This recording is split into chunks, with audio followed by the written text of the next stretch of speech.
il y a, en ce qui concerne le général, un sentiment de fuite de responsabilité. Une fuite en avant et un manque de cohérence dans ses propos.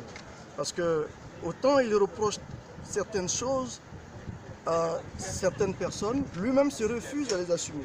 Vous voyez bien que quand il fait un rappel historique sur la question de l'implication de l'armée, quand il fait des reproches à l'ancien Premier ministre Zida pour son intrusion dans la sphère politique, il se met à l'écart des faits, alors que lui-même sait que dans l'histoire politico-militaire de ce pays, on ne peut pas l'évoquer en écartant la personne du général. Il est l'acteur central, l'un des acteurs centraux de toutes les péripéties politico-militaires qui ont eu lieu dans ce pays depuis au moins 1983.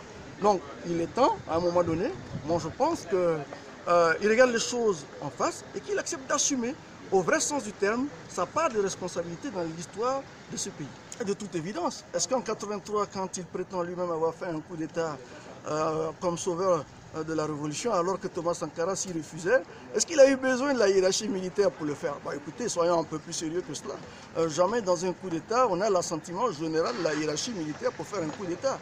Et en plus, lui, dans le cas qui nous concerne, il était lui, la hiérarchie, comme je dis, c'est comme le père spirituel, l'élément clé, le maillon fort du RSP.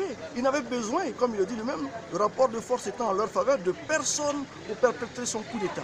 Et il le dit, il a fait un coup d'État, sauf qu'il refuse aujourd'hui de l'assumer tel quel.